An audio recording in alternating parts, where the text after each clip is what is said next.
Heyrðu, gjörið svo vel og velkomin hérna í Hriflu við Háskólann á Bifröst. Við höldum úti fyrirlestrarröð hérna sem heitir Samtal skapandi greinar og fáum til okkar góða gesti í hvert skipti. Og fólki hérna ýmist í salnum eða á netinu því að við erum jú fjarkennsluskóli og öll okkar kennsla fer fram á netinu. Okay. En einstaka sinnum þá mætum við hérna á Bifröst í þessa náttúruparadís sem hér og þessi góðu húsakynni sem við höfum aðgang að hérna og fáum til okkar góða gesti til að tengja það sem við erum að fjalla í skapandi greinum og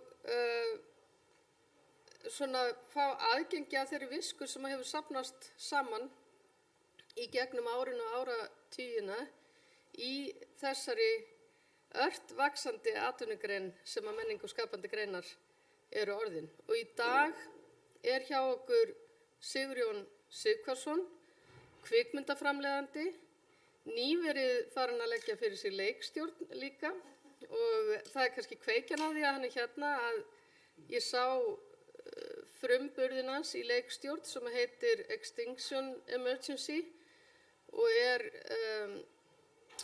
heimildamynd Distinction Rebellion sem var svona hreyfing sem fór allan heim og mjög góð heimild og heldur vel utan hvernig þessi hreyfing dreifðist allan heim og svo kom COVID. En Sigurinn ætlar að segja okkur frá þessu. Það þarf vart að kynna hann fyrir Íslendingum. Hann hefur áratugaskeið starfað sem framleiðandi, mestan tíman í Hollywood, en líka mjög atkvæðamikill í íslenskri kvikmyndagerð. Hann á klassískar kvikmyndir eins og Wild at Heart að baki, hann á seríur eins og Twin Peaks að baki og marga af svona heimsfrægustu talentum í kvikmyndalist. Margir af þeim eru samstarfsmenn hans og það því mikill fengur að fá Sigurjón hérna á Bifröst. Ég lærði hérna þegar við vorum að labba inn saman að pappans var nemandi í samvinnuskólanum. Þannig að það hérna getur hann séð fyrir sér hvernig pappans var. Ég sýndi honum vistina hérna, hann hefur kannski einhvern tímann verið á vistinni. En okkur þykir það kært og þetta hluti af því að við séum að deila þekkingu og fræðslu á meðal þeirra sem að starfa í geiranum og við bjóðum líka velkomna alla þá sem eru að fylgjast með á netinu því að við viljum að þessar umræður sem við erum að skapa í gegnum þessa fyrirlestrarröð séu sem opnastar og aðgengilegastar. En ég býð þig velkomin hér, Sigurjón, til að ræða heimildamyndir, aktivisma og tæknibyltingu. Gjörðu svo vel.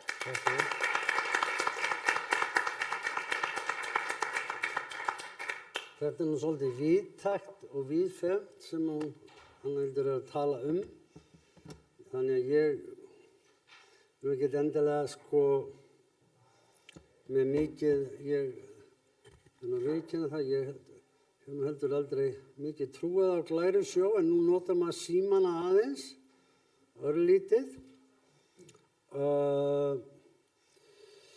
En ég veit ekki ef við kannski notum svona sem útgangspunkt heimildarmyndir. Við ætlum ekki að byrja strax á þessari mynd sem ég gerði en þið minnum á það þegar ég kom inn kannski einhverja hliðargötur að hún var svona ákveðin útgangspunktur.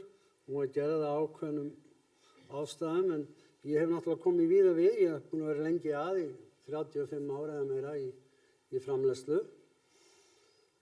Mest sem kvikmyndaframleiðandi og sjónvarpsframleiðandi en ég var áður í tónlist og þá var ég bæði útgefandi og ég var lagahöfundur og textahöfundur þó að það tímabil hefði ekki varað lengi sem betur fer fyrir þjóðina og var lengi í hljómsveitum og spilaði meðal annars hér í Hreðavatnsskóla 14 ára gamall og þá byrjaði að spila á böllum.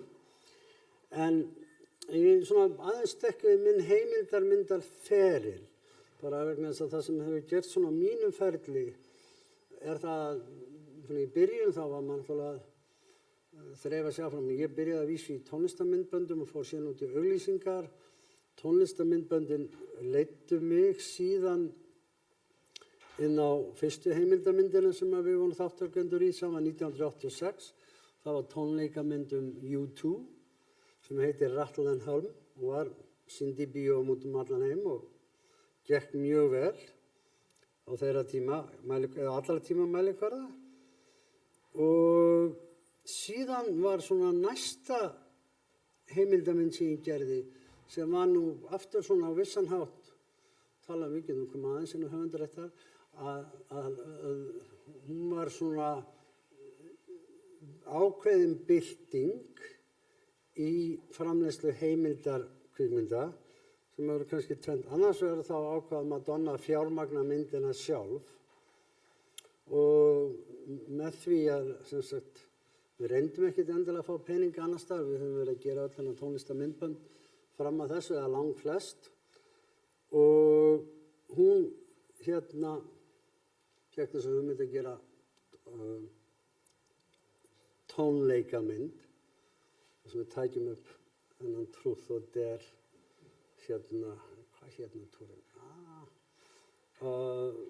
Þetta tónlistarferðalag sem hún ætlaði að fara á 92 til 3 og en það sem að það var þó að U2 myndi sem var svona síðasta tónlistarmynd sem hafi verið í bíó og hefði gengið mjög vel nokkrum árum áður þá var þetta ekki í rauninni vettvangur sem að var algengur fyrir heimildarmyndir og við gjarnan vilja koma aftur einhver minni með þá eftir á mismun til dæmis á Norðurlöndum hvernig litið á heimildarmyndir og annars staðar í Evrópu sem stafar auðvitað því að við áttum enga peninga í Evrópu, sérstaklega á Norðurlöndum á þeim tíma til að gera leiknamyndir, fórum við að gera heimildarmyndir og það er tækifæri komið aftur til okkar í dag í gegnum það en nema við fórum í það stað þessa Madonna vegferð og hún var sérstök annars vegar þann hátt að Madonna ákvað fjármagna hana sjálf þannig að þá höfðum við enga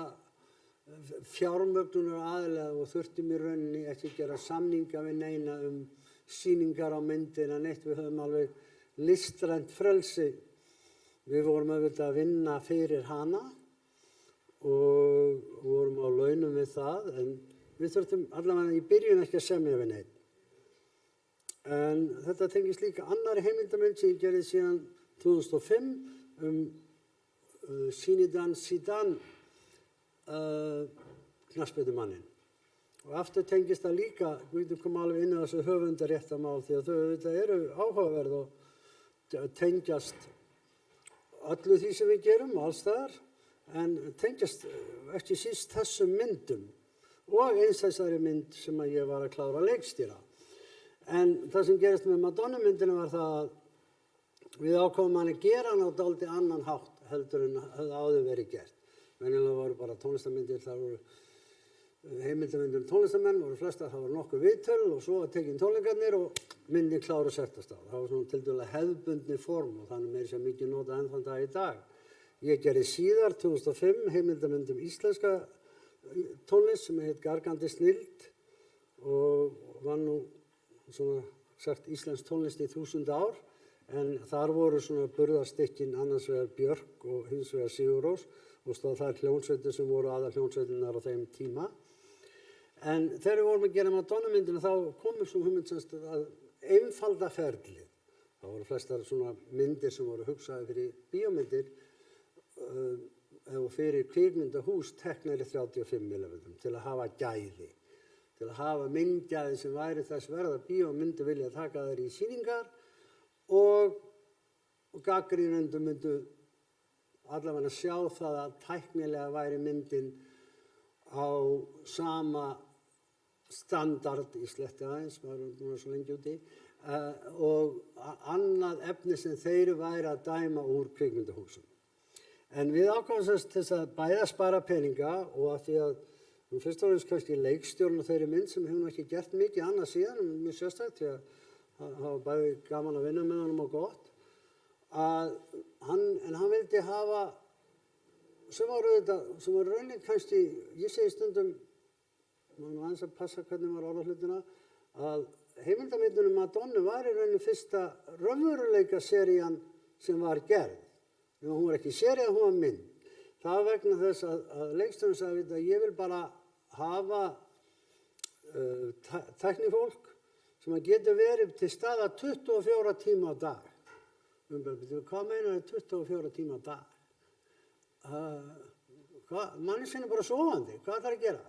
Já, kannski vaknar hún og henni dettur eitthvað í hug. Maður er bara að segja, ok, þetta vandamál þarf maður að leysa. Þegar hann var kunningi Madonna, það hefði ekki gert mikið, það hefði gert 1-2 vídeo, það hefði ekki gert mikið, það var svona ungur en upprennandi talinn þá.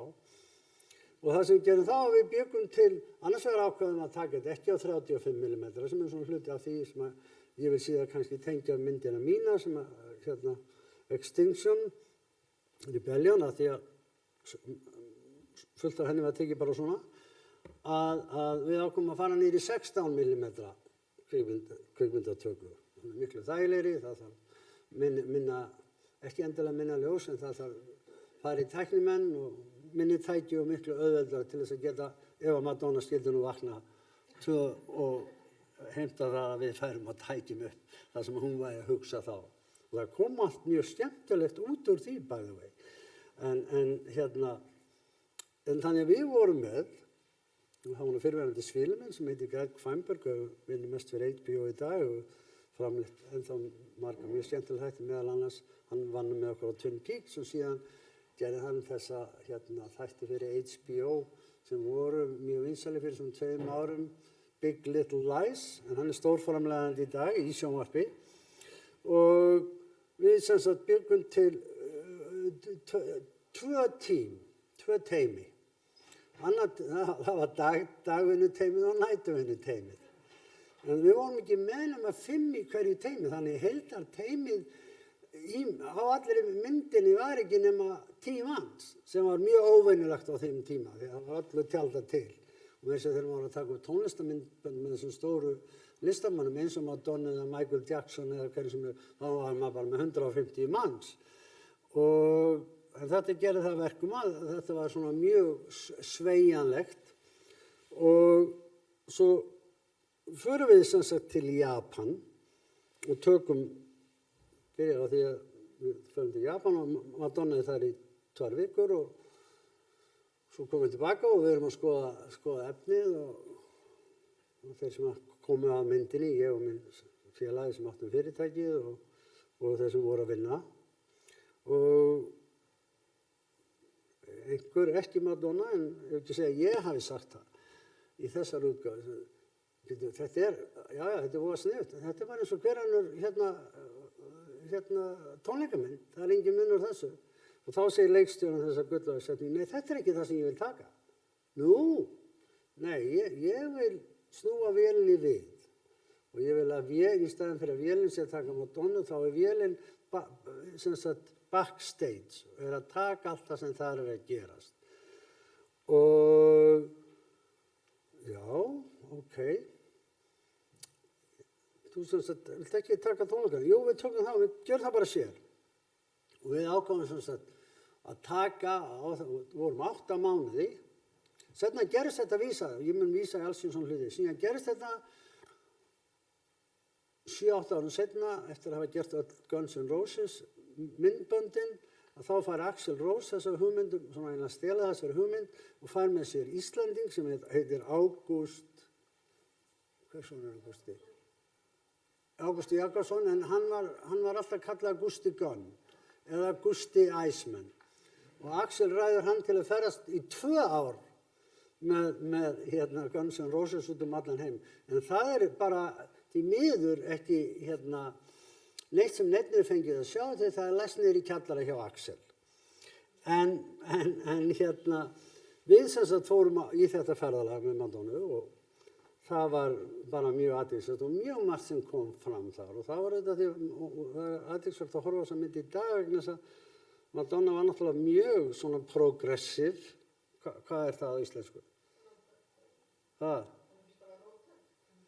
Jú, róttækt og framúrstefnuleg og alltaf, svolítið eins og Björk, alltaf aðeins á undan öllum öðrum. Og svo erum við búin að taka myndina og þá sjáum við það að það þarna mikið athyglisverðum hlutum. Og rauninni sagði, tónleikarnir enduðu á lagi sem var ekki, eina lagi sem hún tók sem var ekki eftir Madonna sem heitir We Are Family. Var nú þekkt hljómsveit sem Sly and the Family Stone in the 60s. Og þannig að leikstjórinn sér þetta og segir, já, ég ætla semst vil taka allt saman bara baksvið sem það gerast. Ég ætla ekkert að taka tónleikana með þessum tveim tökuliðum sem ég hef á 16 mm, við tókum það þar ekki svart-hvítu. Nei, ég ætla bara að fylgja eftir það sem ég kalla þessi sviðsfjölskylda. Madonna var alltaf líka með svona, tók alla saman á þér í byrjun, þetta er eitthvað sem ég var myndi að spyrja, er þetta gert í dag? Og það eru fáir sem gera þetta. Að, þú veist, hún safnaði alltaf saman fólkinu þegar hún byrjaði, tónleika áður hún byrjaðar, allir tókust í hendur og fórum með svona búddista bæn og þannig tengdi hún alltaf sitt fólk og svo eftir því sem á leið ferðalagið þá kynntust við fólkinu betur og þeirra lífi sem er rauninni kannski ótengt því sem þau voru að gera á sviðinu. Og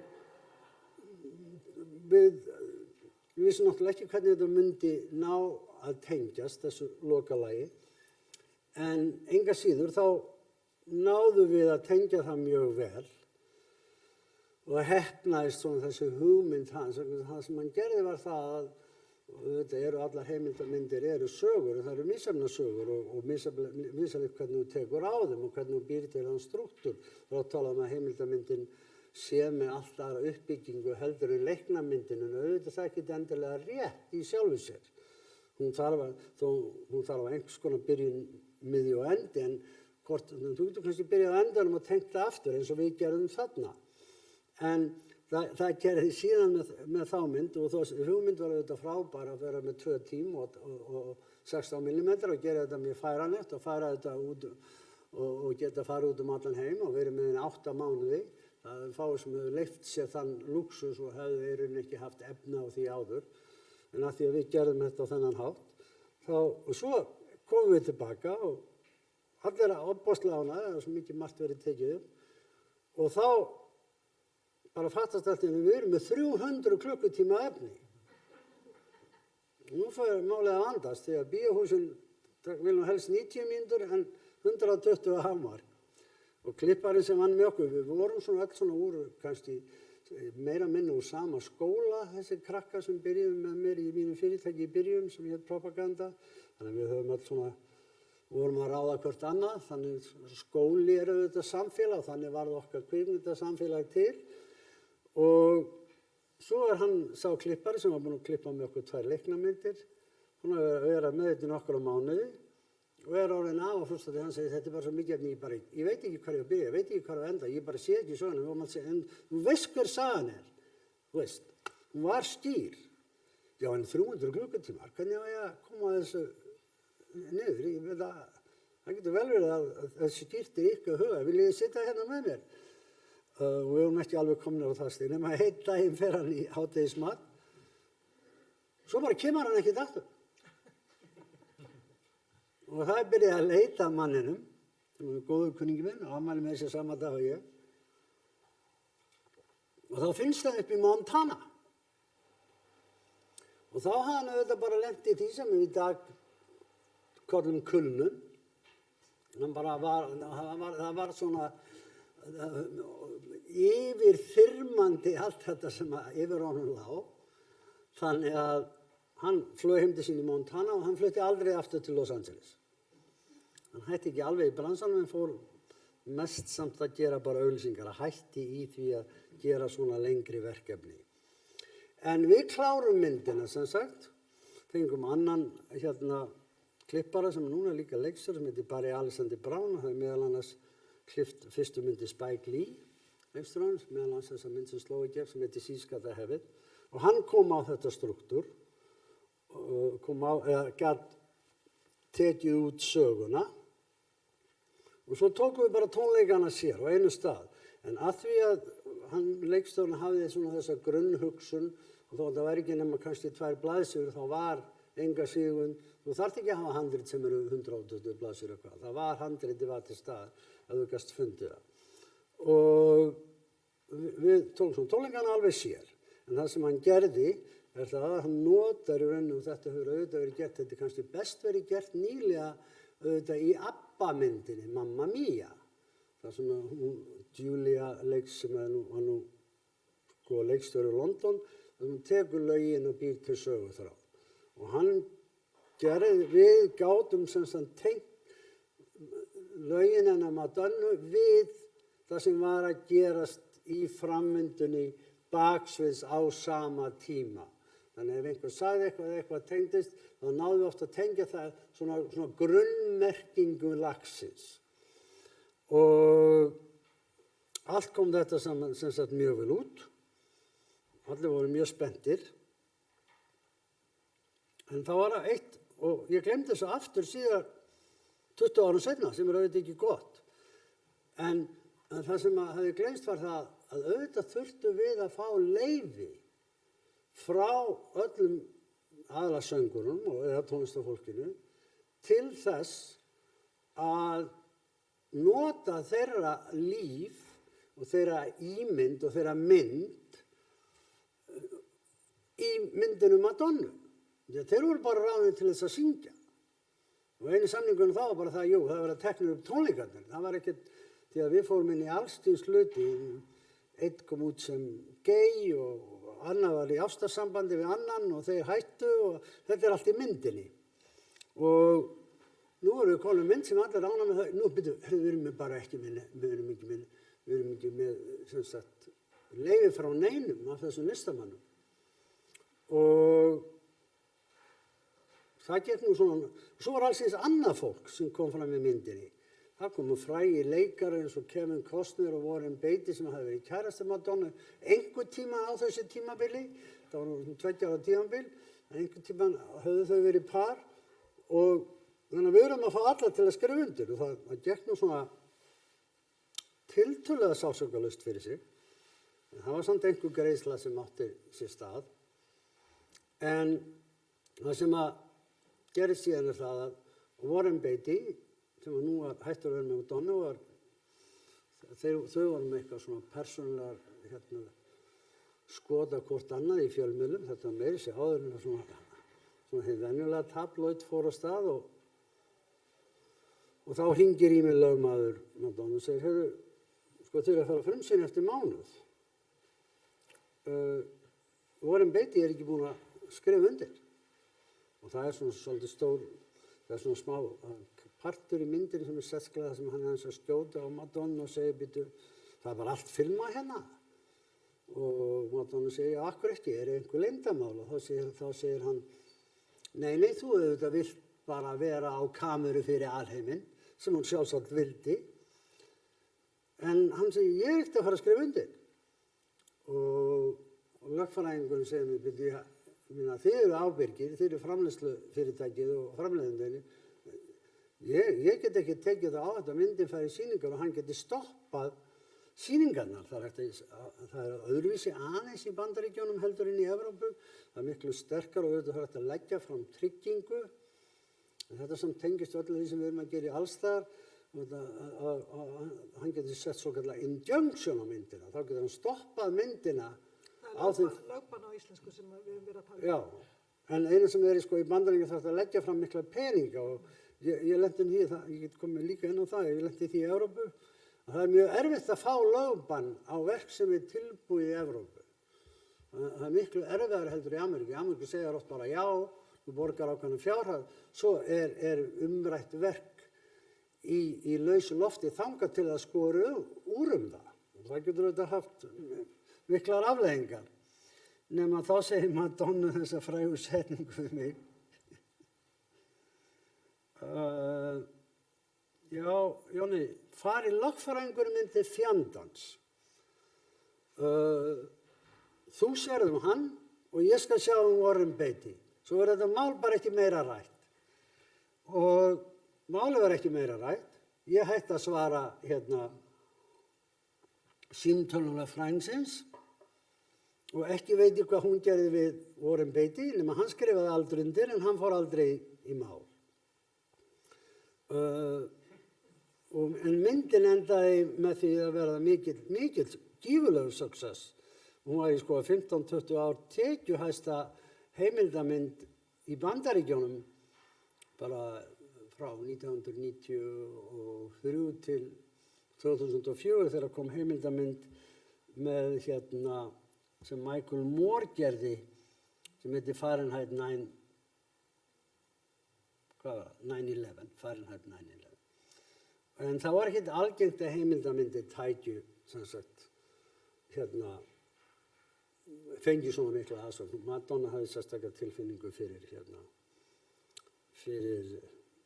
því sem að myndi koma. Mér þetta þá bara eins og ég verið að lesa Madonna núna. Ég vann nú mikið með henni seinna líka, ég vann með henni mörg ára eftir. Ég vann með henni 10 árum seinna og svo 15 árum seinna í öðrum málum sem ég ætla ekki að fara út í. En það mér aðeins að það átti að fara að gera mynd Madonna daginn, ég veit ekki hvort ég að sé það, og hún átti að leikstýra henni og stúlkan sem hefur leikið í Ósark átti að leika Madonna og það var Universal sem ætlaði að gera myndina og búið að skrifa handrit og allt og svo gera stóru stúdíón eru náttúrulega það sem þetta flottu þetta eru fyrirtæki sem búið að vera til bara í 100 ár eða meira og þau fara að gera einhverju markaðsrannsókn. Þau sjá bara það að Madonna bara ekkert svo vinsæl í dag. Og þessi skilaboð koma aftur til Madonna. Þetta bara sem ég lesi. Þá bara allt einu segir Madonna, nei, við erum hætt við að gera myndina. Og allir náttúrulega marga milljónir dollara og akkur hætt að gera myndina því að hún segir að það bara ekki nógu margir sem virðast vilja koma. Við sjáum það. Þau eru náttúrulega öll stúdíón eru með fyrirtæki hverju einasta landi. Þau eru með, bara í 90 löndum eru Universal og Disney og Paramount með sitt eigið fyrirtæki sem hefur að gefa þeim mikið forskot. Þannig að svo allt í einu kemur tilkynningu það að Madonna að fara í heimsferðalag. Veitu, akkur Madonna að fara aftur á heimstúr? Það auðvitað til að minna alla á hver hún sé. Áður hún fer svo aftur að gera myndina. Þannig að hún engin bjáni, en það sem var svona byrjun á því og að ég til dæmis fór aðeins að sjá það sem framleiðandi. Auðvitað engin ein leið. Og það sem auðvitað sérstakt við þessa mynd var ekki annars vegar það bara að við vorum með peninga sem við þurftum ekki raun að svara mikið til nema einnar manneskjum. Og svo var það hitt að við gátum gert þetta með miklu minni tilkostnaði og myndin væri dýr heldur en venjulega var gert ef við höfum gert sömu mynd með venjulegum aðferðum. Og þannig var þessi svona 16 mm aðferð sem að 16 mm voru eiginlega komnir úr tísku og ekki síst svart-hvítt. Þó að á ferð með mömmu sé í svart-hvítu og sé flott. En þetta var svona mín svona stóra upplifun af því að gera heimildamynd og sjá að ef þú nálgast hlutina á aðeins annan hátt, þá getur þú líka gert það ódýrari. Þú getur fundið aðra leiðir. En svo var það þetta höfundaréttamál. Og ég dett síðan inn í aðra heimildamynd af því að svo 2005 þá langaði okkur að gera, ég vildi auðvitað tala um margar aðra myndi, ég veit ekki hvort ég má það, ég hef gert svo margar, en ég vil tala svona aðeins heimildamyndum og hvernig það tengjast að þá dettur einhverjum kunningja minni sem nú listamaður sem sagt, ekki kvikmyndagerðarmaður, 2, þekktir, eru ansi þekktir myndlistamenn, og þá hugmynd að gera heimildamyndum fótboltamannin Zinedine Zidane. Ég hef nú aldrei ekki mikið íþróttamaður þó ég sé af Skaganum, þar sem að ég upplifi tíma gullaldalið Skagans, þannig að ég enga síður áhuga maður svona úr fjarska. Og þeir vildi gera mynd eins og sem sagt kvikmynd 90 mínútur, fótboltaleikur 90 mínútur. Okkur langar að gera mynd þar sem að við tökum bara einn leikmann. Við fylgjum bara einum leikmanni heilan leik. Við tökum ekkert hina. Við tökum ekkert leikinn sem slíkan. Leikurinn er bakgrunnur. Og spennan í leiknum er bakgrunnur. Aðalega bara að taka þennan leikmann. Sem allir sögðu væru meira og minna búin að vera, en svo kom árið eftir og þá skallaði hann Ítalan og var heimsfrægur aftur og kom Frökkum og náttúrulega Frakkar voru í úrslitum. Nema það, við vorum lengi að semja, og það veit svolítið, ég hringi son minn sem er fótboltafanatík og segi, byrju, er þetta ekki bara bíómynd? Er þetta eitthvað bara til að sýna í safni? Er þetta ekki miklu meira? Þetta er tekstasti leikmaður heims og þetta er aðeins öðru, er þetta ekki bara bíómynd? Jú, þetta er örugglega bíómynd. Ok, þá þannig að ég fyrir að segja það, þetta er bara að gera bíómynd úr þessu, ég skal framleiða hana. Og að því að Zidane nú var og er svona legend, lifandi goðsögn, að þá gekk mér bara ágætlega aftur að fá töluvert mikla peninga fyrst og fremst frá Frökkum til að gera þessa mynd. Síðan komu samningarnir við kannski mótast þessi tala mín aðeins að því sem við að ræða hérna við hádegisverðarborðið. Síðan komu samningaviðræðurnar við Real Madrid. Ég Zidane sagði bara já, en hann réði engu. Hann hafði átt ekki réttir yfir sinni eigin mynd eða likeness. Það var búinn að skrifa það allt saman sem gerist á velli og því réði Real Madrid. Þannig að hann var búinn að eiginlega selja ímynd sjálf sín.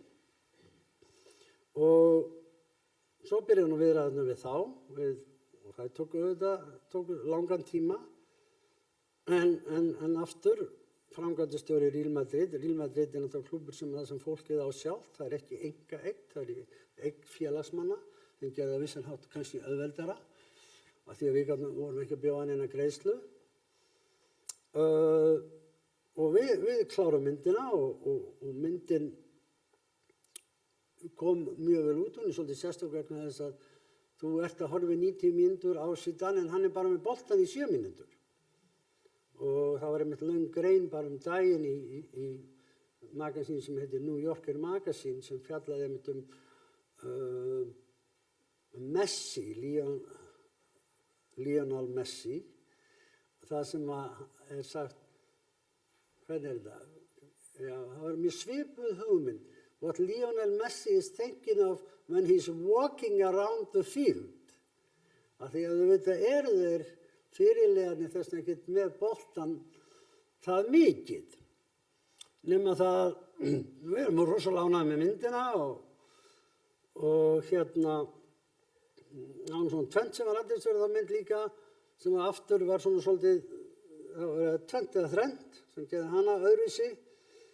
Það var náttúrulega, sko við ætlum að taka þetta frá með svona 20 myndavélum, en það náttúrulega, það verða 20 ár síðan þessi mynd var gerð. Og það var til dæmis ekki komin þessi stóru linsur og fleira. Því við vildum geta verið bara við augað á hann þó að hann væri út á velli. Og þá fengum við meðal annars lánaðar sérstakar njósnavélar hjá NASA. Sem þurfti síðan að fá leyfi frá bandarísku ríkisstjórninni til að flytja til Spánar. Og sko linsurnar voru svona stóra. Síðan er það sem er auðvitað sérstakt, alveg eins og var á Madonna-myndinni, við ákváðum að taka hana í svart-hvítu, að það er ekki hver sem getur tekið íþróttaviðburði. Það er alveg list út af fyrir sig. Þannig að aðalkvikmyndatökumaðurinn okkar sem var nú tilnefndur til Oscars núna, Darius Khondji, núna ég að reyna fyrir muna hvaða mynd, ég man ekki, hann vann ekki. En hann segir, ég náttúrulega bara að fá þá sem kunna þetta. Og þá byrjað að tala við alla sem að taka knattspyrnuleiki, íþróttaleiki upp í heiminum. Og hann náttúrulega mjög þekktur og virtur sjálfur. Þannig að við, en aftur, þá þurftum við að fá sérstakt leyfi frá NBA og NFL sem tekur fótboltann, ameríska, og körfuboltann, því þeir voru með sérstök lið sem náttúrulega búin að gera þetta mörg ár, en þeir voru allir á samningi. En okkur tókst að fá þá og þeir fengu allir leyfi til að koma. Þannig að, og síðan tókum við myndin í rauninni það sem var auðvitað, við höfðum bara eitt tækifæri, Real Madrid var búið að segja að þið fáum bara að taka eitt leik og þið fáum bara að gera þetta einu sinni. Þannig að þetta er aftur mjög ólík heimildamynd, vegna þess að venjulega kosturinn heimildamynd að þú getur farið aftur og aftur og aftur og tekið. Og það er kannski meini munurinn og það sem mér hefur fundist kosturinn þegar ég fór að leikstýra sjálfur við heimildamynd er það að þú getur bara, ef eitthvað virkar ekki, þá getur þú bara að fara aftur og tekið. Heimildamyndin hefur miklu rýmri tíma því að það eru smærra tím og er rauninni kannski færri aðalega sem þú þarft að eiga við, það er oftast einhver leikarar eða þannig að þú getur farið í heimildamynd getur farið og tekið aftur. Það er mjög sjaldan í kvikmyndagerð sem þú getur farið og tekið, sem sagt þú getur gera leiknamynd, byrjar á ákveðnum degi, þú hefur 8, 10, 12 vikur og þegar það tímabili búið, þá er bara leikararnir allir farnir eitthvað annað, búið að ráða ef þú ert með almennilegt fólk og fólk þarf bara að fara í aðra mynd. En heimildamyndin slíku, þú getur komið aftur, þú ert ekki með marga leikara og flestir eru annar borð vera fjallmengur, þá vilja þeir vera með og vilja halda áfram. Þannig að þú getur tengt heimildamyndin miklu lengri tíma. En það sem gerist með Zidane, að ég svona vanandi höfundaréttin var annað. Svo hafði bara alveg glemst að tala við alla hina heimsfrægu leikarana, fótboltamennina. Þarna var David Beckham og ég held að Ronaldo hafi verið á þessum tíma og fleiri. Það bara ekki talað við þá. Og svo eru þeir bara allstæðir í mynd. Og þá, Real Madrid hefur ekki leyfi til að læsinsera þá án þeirra samþykkis í önnur verk en það sem eru Real Madrid verk. Þess að þá leikir, kynningar eða eitthvað. Og þannig að nú var allt í einu komið stórt vandamál, sérstaklega var það Beckham sem var bara alls þar í bakgrunn og var auðvitað orðin, ef ekki þekktari en Zidane á þessum tíma. Og það var ok, hvað gerum við nú? Þá tókum við bara, ég sagði, við tökum bara Warren Beatty trikkið. Tölum bara ekkert við hann. Hvað ætlar hann að gera eftir á? Því að það er eitt líka, Ráni, ég veit ekki hvort þú fjallaði það í þínum höfundarétti, eitt sem er mjög athyglisvert í svona höfundaréttarmálum er það að segjum að David Beckham eða Warren Beatty, sérstaklega í þessu tilviki David Beckham, af því hann var mjög mikið, hefði viljað koma og sagt, heyrðu, þið höfðu ekki leyfi til að taka mig og ég lít illa út. Ég er að missa boltana í bakgrunn, Zidane öskrar á mig, þeir eru sem sagt búin að skemma ímynd mína. Og þess vegna ætla ég mála við ykkur, það er svokallaða defamation suit. Hvað er það á íslensku? Þetta er náttúrulega, innan höfundaréttin þá var samdaréttin, en það er líka sem sagt, þegar fólk fer út af kærumál þegar einhver hefur sagt einhvern, meiðyrðamál. Og það, þannig að, en það er samt mjög flókið, en enga síður, það er oft verið gert og þannig að við höfðum auðvitað orðið að skrifandi við Real Madrid að við tækjum alla áhættu ef eitthvað slíkt kæmi upp. En nema það að Beckham lét okkur vera, hann gennilega, veit ekki hvort að hann talaði við hann Zidane. En þannig notum við ennþá aftur aðra tækni. Þannig að Madonna-myndin var tekin upp á heilu ári á tónleikaferðalagi, ég get sagt og það var auðvitað mjög athyglisvert. Ég sá margar borgir í heiminum, flestar að næturlagi og ýmislegt sem maður upplifði, en það var dálítið langt ferðalag. Það var allir orðið þreyttir nema kannski Madonna. En Zidane-myndin var bara tekin á einu kvöldu, það hafði bara þessar 90 mínútur og ekkert annað og það var það virka. En við vorum heppnir með báðar þessar myndir og þær hafa lifað nokkuð vel að því að þær eru svolítið öðru sinni hinnar svona venjulegu heimildarmyndir. Ég gerði síðan, en það sem er samt sem að vera að tala er aðeins og koma nú heimildarmyndin sem svona grunnhugmynd er öðru sinni leiknamyndin af því að þú hefur meiri tíma. Þú ert yfirleitt er það mun ódýrari og þú ert með miklu meiri tíma til þess að vinna í efninu. Ef eitthvað er ekki að virka, getur þú farið aftur á staðinn, þú getur bætt einhverju við, þú getur fyllt upp í einhver göt sem maður hefur sjaldan það tækifæri í leikinu mynd tala ekki með dýrum leiknum myndum. Maður með leikana, maður með handritið, þeir sem að fjármagna myndina, fjármagnaðana byggt á ákveðnu handriti og þeir vilja fá það handrit á tjaldi þó það er nú eitt af því sem nú skrýtnast við kvikmyndaheiminu vegna þess að það sem er oft filmað þó að sé nákvæmlega það sem standa á blaðsíðunni ekkert alveg eins.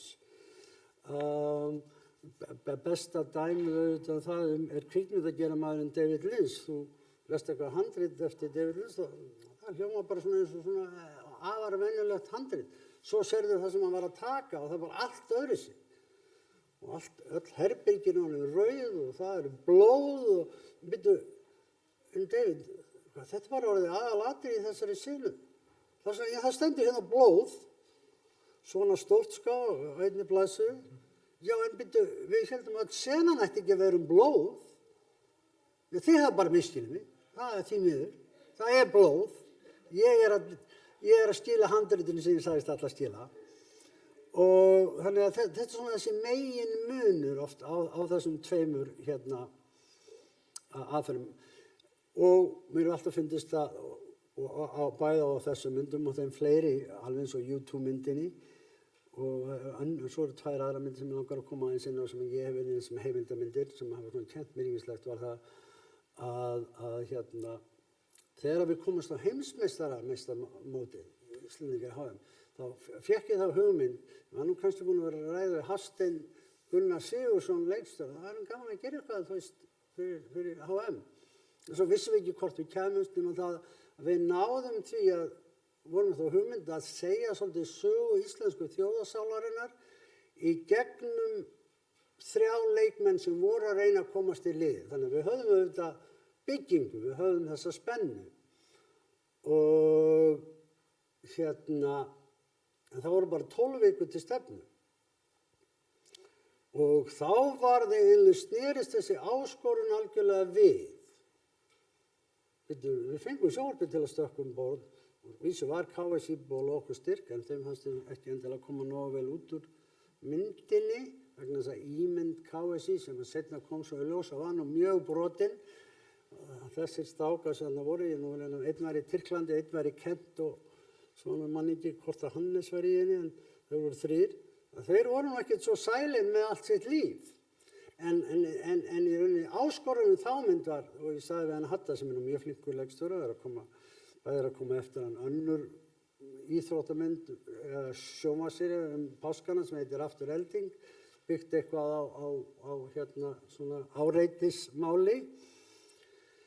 Og ég segi þetta, ok, en ég er búin að fá RÚV, ég er búin að fá Kvikmyndasjóð, en við erum að stela myndinni eftir 12 vikur.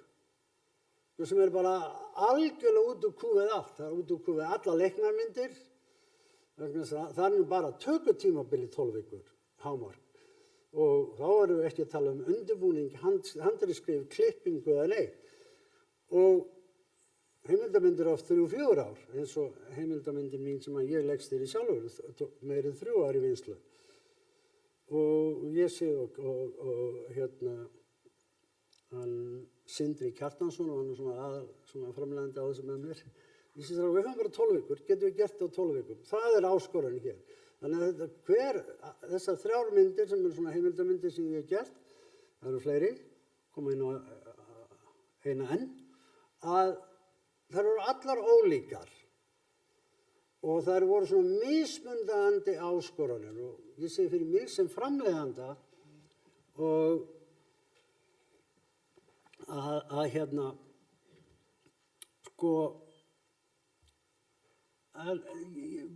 maður vill helst fara inn í eitthvað sem er öðruvísi, sem maður hefur ekki gert áður eða maður hefur búið upp eitthvað nýtt og þess vegna fór ég það var náttúrulega bara heiður að vinna með Madonna, hún var svo brilljant og sjálfsagt er enn, þó útlitið hafi breyst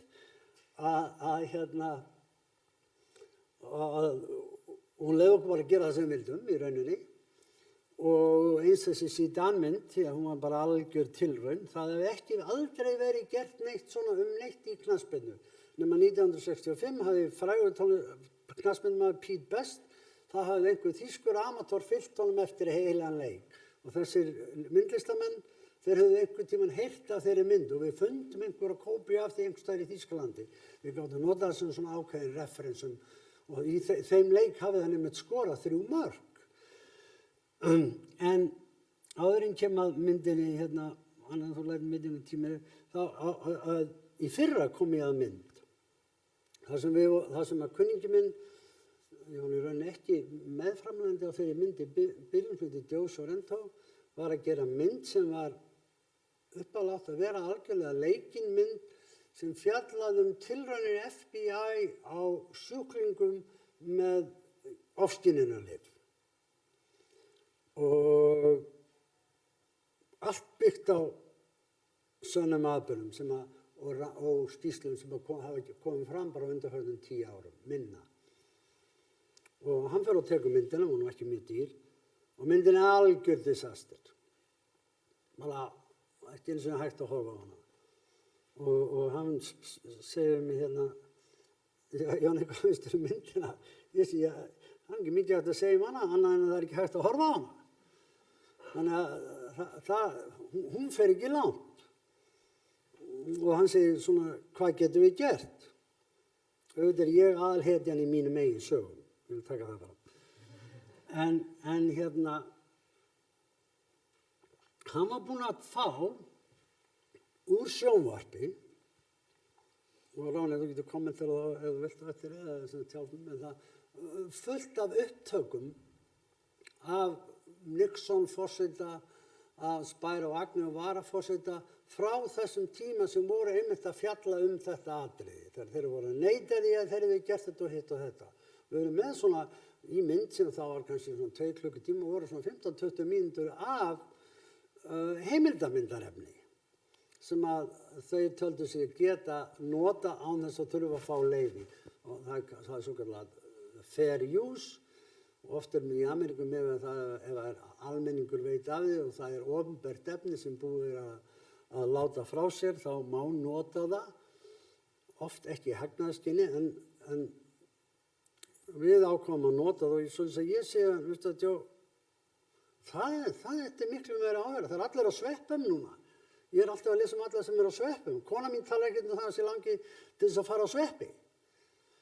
Og hérna, þess að ég segi hann, ef við ekki að skoða betur allt þetta heimildarefni.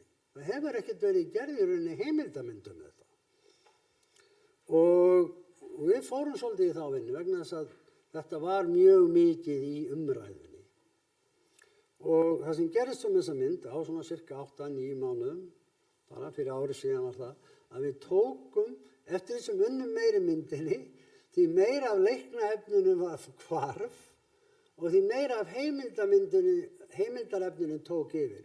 Akkurat því það var ekta, það var satt og það var allt í einu komið inn í umræðan og aftur og margt af því hafði ekkert verið sýnt síðan það var tekið upp fyrir 20 árum eða 30 árum, 35 árum. Þannig að sú mynd endaði sem leikinn heimildarmynd í staðan fyrir leikinn mynd og var frumsýnd í Bandaríkjunum síðastliðið vor og fekk bara fína dóma og einmitt talaði hvað þið minni sérstaklega vel úr þessu heimildarefni og greinilegt, það sýnum hvað gagnrýnendur vita mikið, greinilegt að það hefði greinilega verið grunnurinn fyrir því hvernig við síðan hefðum unnið kvikmyndahandritið inn í heimildarefnið. Það væri verulega gaman að sjá svona myndir, þar sem að sannleikanum og skáldskapnum væri blandað svona vel saman. Myndin fékk fína dóma og síðan erum við bestu vinir.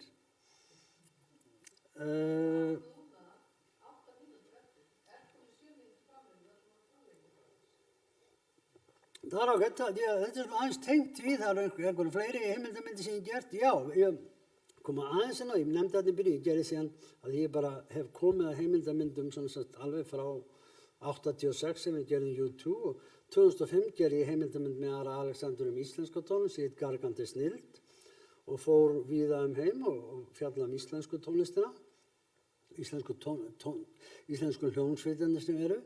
Nema það að 2019 þá ég byrjar 2018 var stofnuð þessi hreyfing sem að heitir hérna Extinction Rebellion og sem sagt umhverfishreyfing sem sagt vil mótmæli en friðsöm mótmæli. Það strax vakið mikla athygli í Bretlandi, einhverjum í London. Fekk ótrúlegt fylgi og það var það sama tíma sem Greta Thunberg kom fram.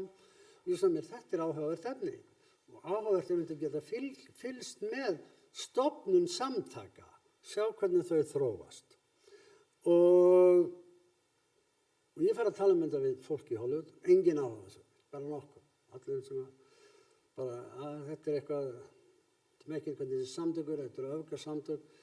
En ég hef verið að vinna með ungum klippara og leikstjóra. Við höfum verið að vinna saman svona styttri myndir sem við höfum leikstýrt fyrir 35 minútna svona portrait sem við gert af listamönnum fyrir listasafn.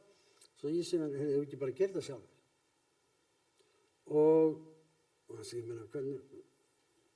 hvernig var þetta tækt yfir? Þegar maður ferðast út allan heim. Ég segi, nei, þetta allt á netinu. Hann segi, hvað meina? Ég segi, ég er náttúrulega að lasa þetta á netinu og síðan ég er búin að fylgjast með þetta og þeir sem vinna með mér og fyrir mig eru búin að vera að sjá að það er bara efni allstaðar í heiminum og þó allir sem segja að þetta bara gerist í Bretlandi þá er það bara alls ekki rétt. Og þetta efni var sem sagt uploadað. Hvað er það á íslensku? Hlaða upp á netið og var í rauninni sagt að það mætti hver sem vildi nota það. Og oft var sá sem hlóð upp, vissum ekki hver það var. Við vissum bara, ok, við förum bara í þessa vegferð og við byrjum bara á því að nota þetta efni. Svo höfum við áhyggjur því seinna hvort að við rauninni megum nota eins og sagt er. Ég verð nú að bæta aðeins við sem kennari í hagnýtum höfundarétti. Þetta er akkurat öfugt við það sem ég er að reyna að kenna ykkur, sko. En það er mjög gagnlegt að þetta komi fram, skilur. Þetta er líka ein leið að taka sensinn. Já, en sko, glemdi ekki, það var ekki þannig að við ætlum að nota það. Nei. En við ætlum að nota það sem grunn. Og svo fyrir við bara að vinna meir í þessu og erum komin vel á stað með fullt efni. Sérstaklega því að hreyfingin var spratt upp í Englandi og var mjög svona fókuserað á London og nágrenni, meðan við sáum að var að breytast út allan heim, en það var ekkert fjallað það innum almennum miðlum, en við sáum þetta allt á netinu. Og þannig að við segjum við bara notum það, nema svo kemur COVID. Við vorum á kortið ekkert byrjað að taka upp á ráði, aðeins tekið upp í Los Angeles og fleira. Og við segjum, hvað gerum við núna? Við getum ekki ferðast og tekið viðtöl og hitt þetta fólk og fylgst með. Þannig við ákveðum, já, notum bara Zoom. Ég vissi að Zoom náttúrulega búið til í mörg ári, ég vissi ekki að það fyrir COVID. Þannig að við fyrir að taka viðtöl bara við fólk út allan heim á Zoom. Ég veit ekki hvort þið sáu myndina, en já, ég veit bara ekki hvort einhver horfði á hana. Og það sem gerist þá, ég er að reyna að klára, gerist þá var það að við höfum í rauninni miklu betri aðgang á fólkinu.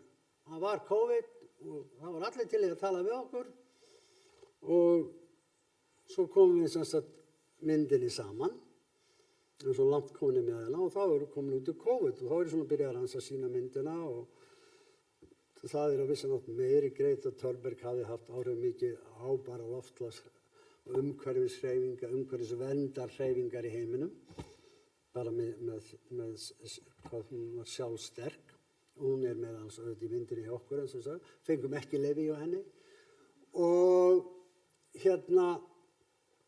og ég fer að sýna myndina sem maður gerir oft.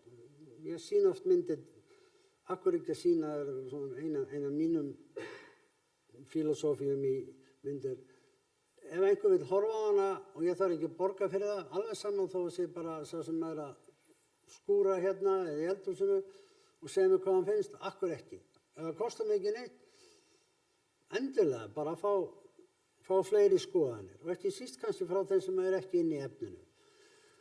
Og þá gerðist það að við vorum náttúrulega ekki búin að eyða miklum peningum af því við höfum annars vegar ekki getað tekið efni og hins vegar tekið þessi viðtöl á Zoom. Við sem letum við allt fólki sem að gera Zoom, það skrifaði undir að við mættum nota það. Að þegar við fórum að sýna myndin og ég fór að segja fólk við að nú er COVID búið, ég get bara að fara og tekið þessi viðtöl núna. Við getum bara flogið út allan heim. Já, kolefnissporið verður svolítið stærra en við getum verið með lítið teymi. En allir sem, nei, vitið það, þetta bara passar. Það bara ekkert að þessu. Ég segi hvað meina, þetta lítur hræðilega út. Nei, þetta passar bara við andan í myndinni. Þannig ég sem ég hlusta bara á þetta. Og það sem við gerðum síðan Rán var það að við fórum bara alveg á 100 í svona 2 mánuði með það einmitt að vera vissum alltaf efni sem við höfðum notað og okkur var búið að segja að við mættum nota það. Við erum komin í 90% og tókum samt smá sénsa á að sýna hann á RIF. Við erum svona 90% með það að allir búin að segja já hvort þið sem við bjökumst við. En mér fannst og það sem ég var að fá tilbaka fólk, hvað sem fólki finnst myndin góð ekki, þá allavega tæknilega séður ekkert af myndin, þó að sé zoom og þó að sé tekið hér og þar og einmitt mikið af myndinu það sem ég tók á, þá tók ég bara á þennan síma, ég spurði einhvern hvað með þessa nýju Apple síma, einhver sagði, það ekkert gagnið þeim nema að myndavélarnir eru betri. Og ég var að keyra Reykjanesbrautina og þá heyri ég það eru mótmæli hjá íslenskum ungum loftslagshreyfingunni niður á Austurvelli. Ég sem var mér, ég sný bara við. Og ég bara brenni í bæinn og næ í lokinn og náttúrulega hafi ekki tíma til að ná hvorki tökumanni í myndavél. Þú veist, ég bara með símann og ég tók upp í símann og það í myndinni og það raunin sést engin munur á því.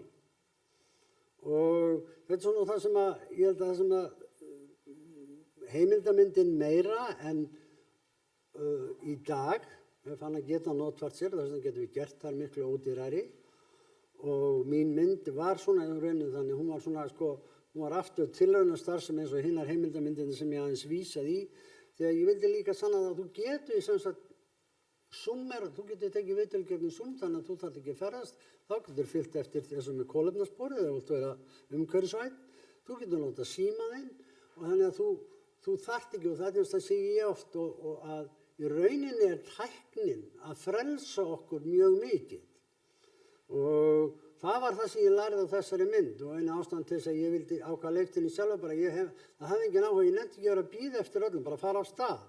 Og ég var auðvitað með flinkan mann með mig sem var bæði klippari og hafði leikstýrt sjálfur mynd.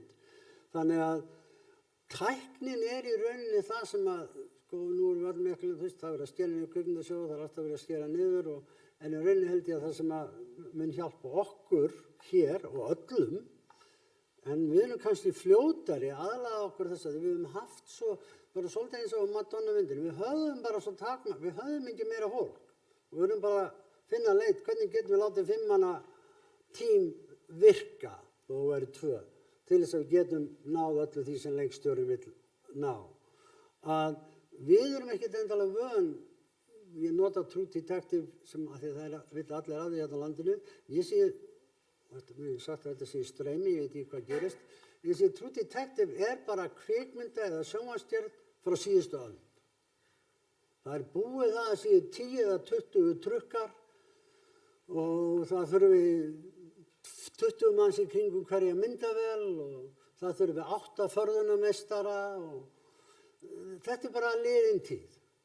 Vegna þess að það bara fólk orðið vant í að sjá svona hluti í miklu, eigum við að segja, eðlilegra ljósi.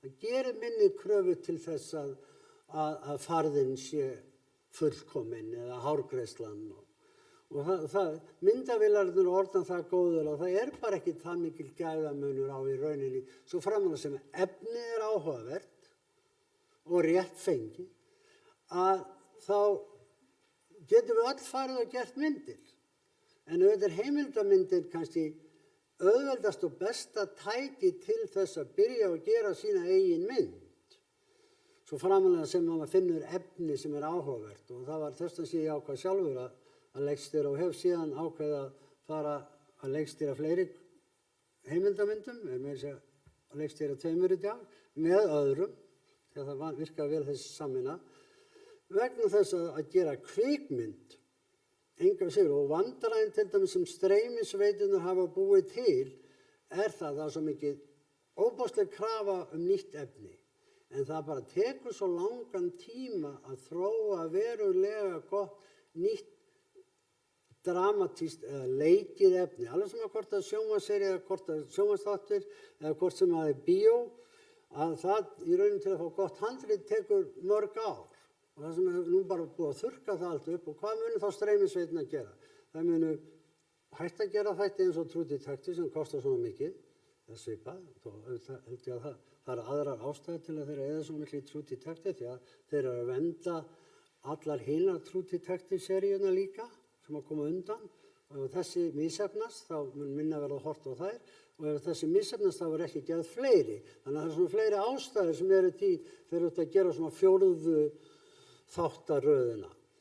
En það mun verða á næstu árum, segi ég, verða ákall miklu meira efni. Við erum það vel stödd að tæknin er það aðgengileg fyrir okkur öll að við getum bara öll farið út og framleitt efni og ég vildi haft kannski aðeins tíma til að fara inn á það sem er að gerast í heimildarkvikmyndagerðin í dag. Er einmitt að svona heimildarkvikmyndagerð eins og mín mynd, hvort sem hún er góðslæðin, er að taka yfir í rauninni hina svona dýru heimildarkvikmyndagerð sem er rosalega flott og vönduð. Og ég tek dæmi mynd, það er ekki eina myndu, en gerða sem heitir The Territory og hún fjallar eyðingu regnskóganna í Brasilíu. Rosalega flott, eitt ofboðslegum peningum og allt fullt frægt fólk sem kom að henni. En það sem gerðist með þá mynd sem var athyglisvert, hún var ekki tilnefnd til Óskars, var það að fólkið var farið að finnast, það er ómikið verið að stjórna okkur. Okkur á að finnast þetta allt sem að vera ægilega vond, fólk sem er að þessu, okkur á, og það var greinilegt að kvikmyndagerða fólkið var kannski farið að stjórna fólkinu sem það var að gera heimildina Og þetta var mjög dýr mynd, þetta sköpuðust miklar umræður og mér finnst það mjög athyglisvert að fylgjast með því þessi mynd The Territory sem er afar áhugavert efni og sannsögulegt hefur aðeins hvarf og ég held að það ekki síst undan þessu umræðu það er eitthvað ekki alveg hreint og klárt við þessi heimildamynd. Kannski hefði bara verið betra að taka þetta á Zoom og ekki stilla fólkinu svona upp í þessum aðstæðum. Þannig að þess vegna segi ég, heimildamyndin er skemmtilegt tæki, tæknin gerur okkur það auðveldara að vinna þær í dag og við getum öll byrjað á morgun. Við getum byrjað bara að gera heimildamynd Bifröst.